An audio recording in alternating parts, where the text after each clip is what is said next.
If the sea pulls back, run. If the water's bubbling, back off. And that spinning vortex, it can swallow you whole. At first glance, they look hypnotic. Elegant spirals spinning calmly on the surface of water. But beneath that swirling motion is a force powerful enough to trap swimmers, flip boats, and pull everything downward. Whirlpools and water vortexes aren't just something out of pirate tales or Greek myths. They're real, and they're more common than most people think. These spinning water traps form when opposing currents collide, or when water flows rapidly past an obstacle like rocks, shipwrecks, or sudden drops in underwater terrain.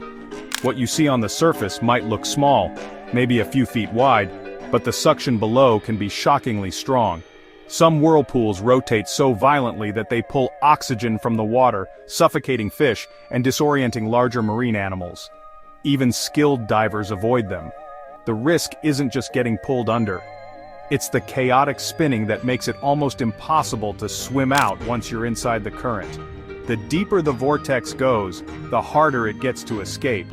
In some cases, divers have described the sensation like being inside a washing machine that's trying to rip your gear away. Now, some might say, I'll never be anywhere near a giant whirlpool. But they don't just form in vast oceans. They can appear in rivers, harbors, reservoirs, or even large lakes, especially near dams or sluice gates. Sometimes what looks like a calm body of water has a hidden drain beneath it, and when conditions are right, it starts spinning. So if you ever spot the surface of the water circling in on itself, no matter how calm it seems, don't go near it, turn back, because what lies underneath is not something you want to explore firsthand. There's a strange, eerie moment that's been recorded in several major coastal disasters. The sea suddenly pulling back, leaving fish flopping on the sand, revealing rocks and reefs that haven't been seen in years. It looks fascinating, almost like a miracle, but what it actually signals is far more serious. A tsunami could be minutes away. That drop in water level is nature's quiet alarm bell. And it doesn't ring twice. Most people expect tsunamis to appear as massive, crashing waves like in movies, but in reality the first sign is often the water disappearing. It retreats rapidly and unnaturally far, sometimes hundreds of feet beyond the normal shoreline. This doesn't happen for no reason. A huge amount of water is being sucked toward an undersea disturbance, usually an earthquake or landslide. What's coming next is that water rushing back with enormous force. Some tsunamis don't even look like waves. They arrive more like fast-moving floods, surging inland at 20 to 30 miles per hour. You don't get much time. Once the ocean floor is exposed and the water vanishes from where it should be, there might be only moments before the surge returns. And here's the problem. People often walk out trying to take photos or collect stranded fish, unaware they're standing in the path of a disaster. That curiosity has proven fatal in many cases. If you're at the beach and the sea suddenly retreats in an unnatural way, don't stay and analyze it. Move quickly to higher ground. It's not an invitation to explore, it's the ocean getting ready to strike. Now, even when the water doesn't recede, the ocean can still send warnings in unusual patterns, one of the most unsettling being square waves. At first, they look mesmerizing, an almost perfect grid forming on the surface of the sea, like a checkerboard of moving water. But these aren't some rare artistic event. They're a physical signal that the sea is in chaos just beneath the surface, and stepping into them can turn dangerous fast. Square waves are formed when two wave systems travel in different directions and collide, creating a crisscross pattern. It's not just cosmetic. The forces clashing below can knock boats off balance and confuse swimmers instantly. Even experienced surfers avoid areas where these patterns appear, because the unpredictable pull and push from different directions can make it impossible to stay upright. In open water, the turbulence can cause small vessels to roll or capsize without warning. They're especially common near coastal areas with shifting winds or where storm systems pass each other.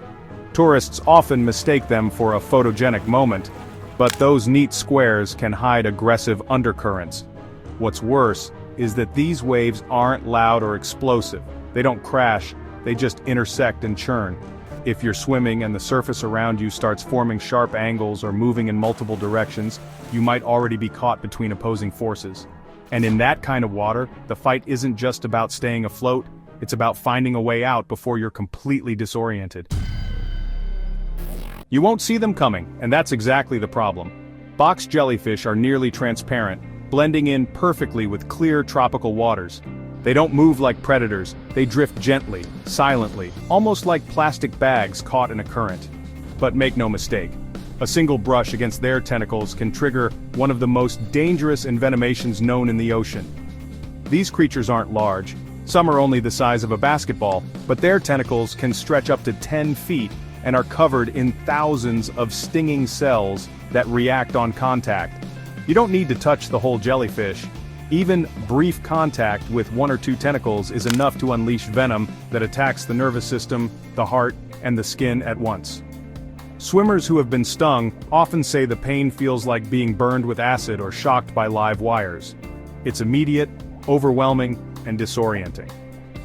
What makes it worse is that they tend to appear in warm, shallow coastal areas where people feel safe. Just waist-deep water can be enough. In parts of the Indo-Pacific and northern Australia, warnings are common, and during certain seasons, locals won't enter the sea without protective suits. Box jellyfish stings can cause panic, which only increases the risk of drowning. Many people don't realize what's happened until the pain hits, and by then, it's often too late to react calmly.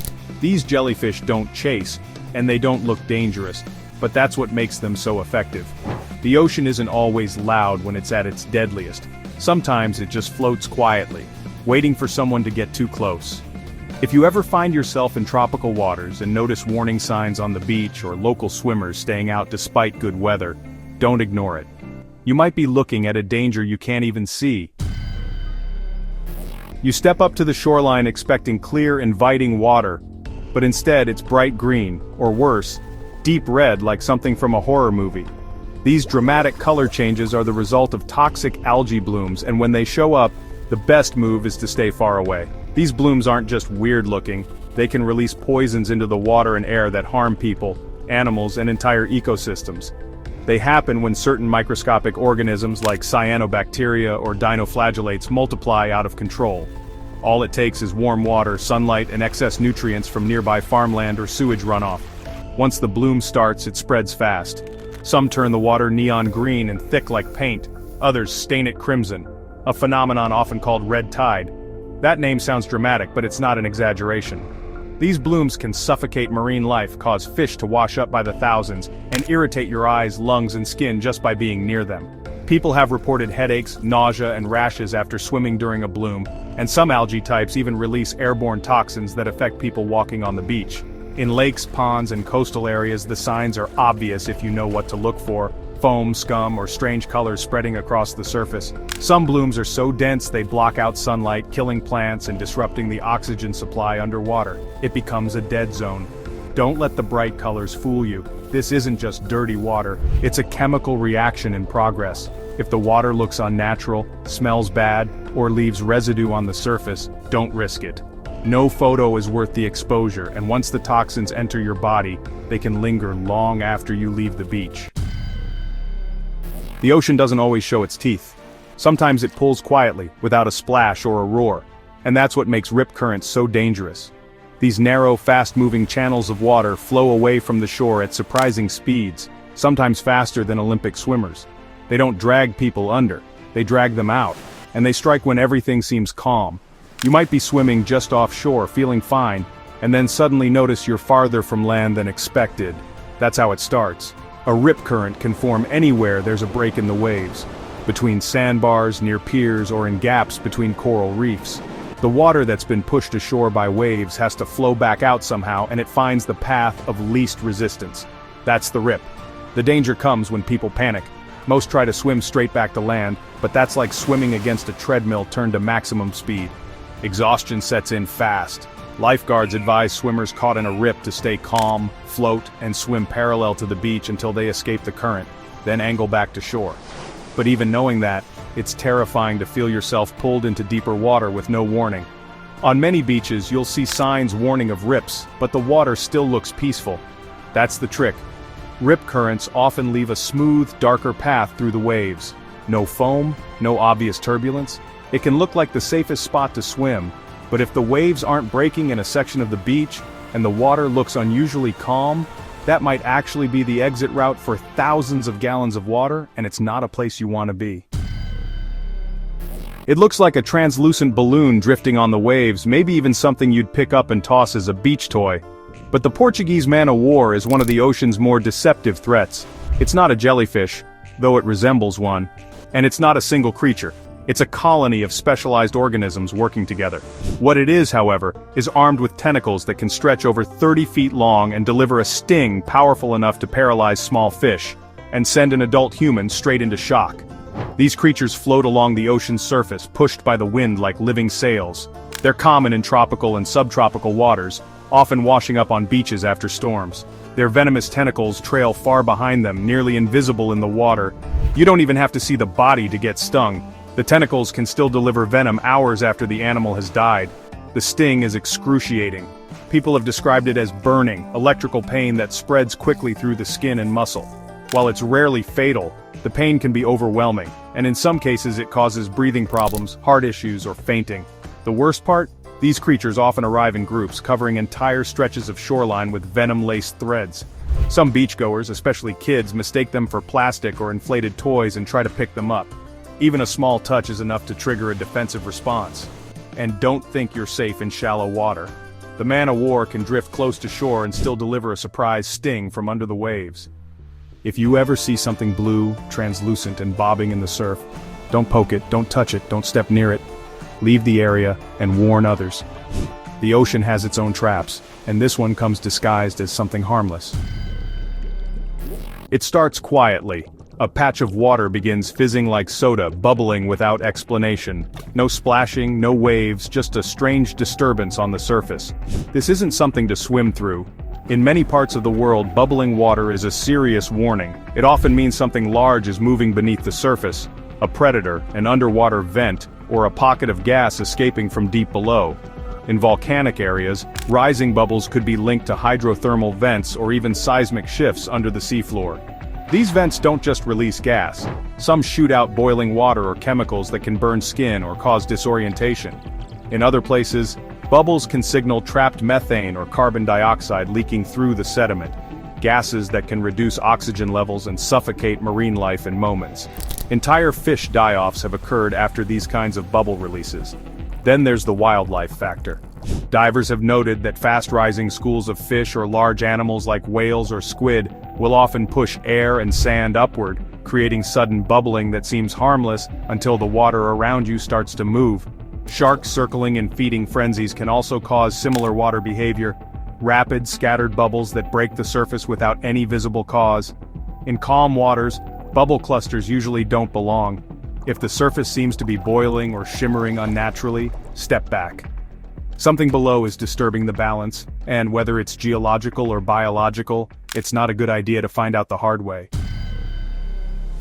It's easy to forget, but water and electricity are a deadly mix. And unlike a lightning bolt in the sky, electrified water often looks perfectly normal. No sparks, no glowing light, just calm surface and the hidden threat of electric current. Whether from broken underwater cables, faulty marina wiring, or a recent lightning strike, water that's charged can turn fatal in seconds. One common source is electric shock drowning, a quiet hazard found near docks and boats, especially where electrical systems aren't well maintained. When electricity leaks into fresh water, it doesn't always kill instantly, but it paralyzes muscles, making it nearly impossible to swim. People often don't even know they're in trouble until they can't move their arms or legs. In saltwater, the risk is slightly lower because the current tends to disperse, but in lakes and marinas, it's a real and present danger. Then there's lightning. A bolt hitting the surface doesn't just flash and vanish, it spreads electrical energy across the water in all directions. The danger zone can stretch over 100 feet from the strike point. If you're swimming or even standing knee-deep in the surf during a storm, the current can pass through your body before you even hear the thunder. It's not just bad weather or industrial sites, even recreational lakes with old lighting systems or submerged equipment can become electrically charged. If you feel tingling, numbness, or muscle tightening in water for no reason, get out immediately, calmly, and without splashing. Electricity might be moving through the water, and every second counts. From above, they look like deep blue eyes staring up from the sea, almost artistic, almost peaceful, but blue holes and underwater sinkholes are anything but harmless. These vertical voids plunge straight down into darkness, often hundreds of feet deep. with swirling currents and sudden pressure changes that can trap even experienced divers. Sinkholes in water are formed when subterranean rock collapses, creating a hollow that eventually fills with water. Some are linked to ancient cave systems or unstable ground beneath riverbeds. What makes them dangerous isn't just their depth, it's the way they distort water flow.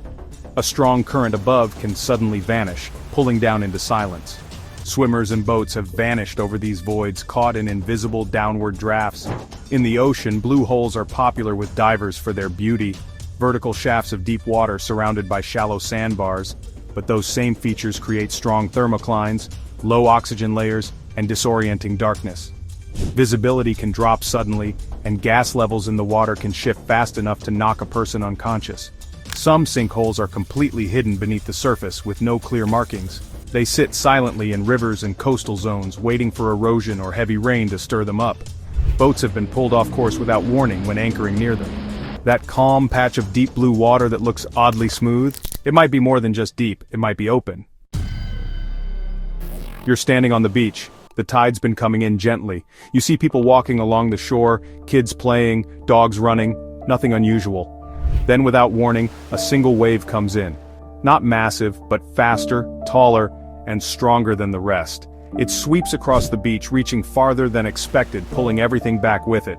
That's a sneaker wave. These waves don't give you time to react. They're not part of a storm or a visible set. They come out of a calm sea, often following smaller, regular waves. What makes them dangerous isn't their size alone. It's the element of surprise. People have been caught standing several yards from the waterline when one strikes, thinking they were safe. Sneaker waves are especially common along rugged coastlines with deep drop-offs just offshore. They build silently, stacking up energy over long distances, then rise suddenly near the coast. They don't crash, they surge, and the pull as they retreat is stronger than most people expect. Rocks get dislodged, people lose footing, even heavy objects are dragged into the sea. You won't see these waves coming in a set. They often arrive alone. That's what makes them hard to predict. If you're on a beach and you see a single wave reach much farther than the others, especially on a calm day, move back. That wasn't an accident. It was a reminder that the ocean doesn't always follow patterns.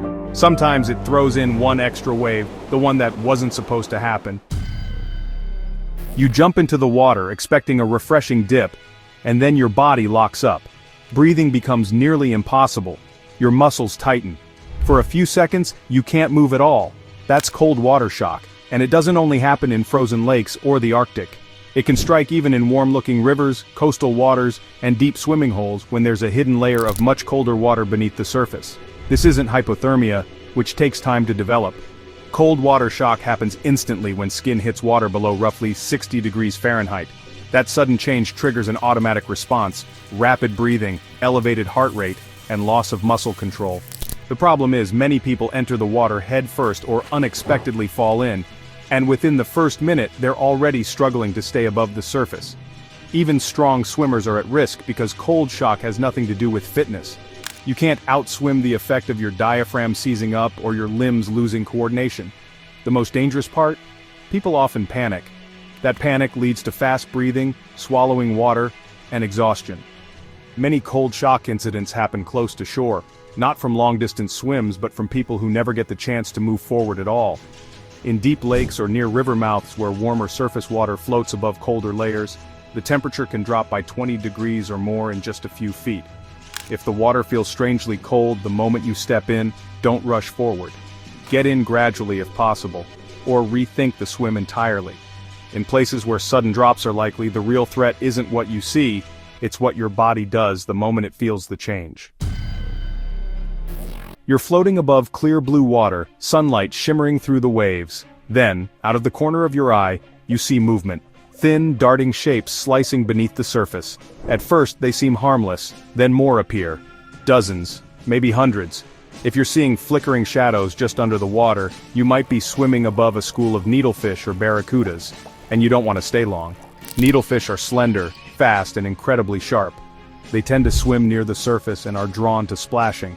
At night, or in murky conditions, they can become disoriented and leap out of the water, and when they do, their long beak-like jaws can cause serious injury. Some encounters have been compared to being hit by flying spears. Barracudas, on the other hand, are drawn to shiny objects and sudden movements. They aren't always aggressive, but they are unpredictable. And they move with the kind of speed that leaves no time to react. The danger isn't always in the attack, it's in being too close when these fish start moving. When startled, needlefish bolt in straight lines, sometimes out of the water and straight toward boats or swimmers. Barracudas can circle in silence, waiting for a perceived threat or opportunity. If you see a tight silver-colored group shifting quickly back and forth below you, take it as a sign to slowly back away and exit the area without splashing. Fish don't school in large numbers unless there's a reason, either for feeding or protection. If they're grouping up, something might be hunting nearby. And if you're in the middle of that group, you've just placed yourself right in the path of whatever's about to happen. It might look like harmless junk, a cluster of sticks, seaweed, maybe plastic, just drifting along the water. But when debris gathers in one spot, it often means something is going on beneath the surface. These patches usually form where currents meet, water gets pulled in odd directions, or hidden structures disrupt the flow. In rivers and near inlets, floating debris can mark whirlpools, drop-offs, or strong undercurrents. What looks calm on top may be dragging everything below with force.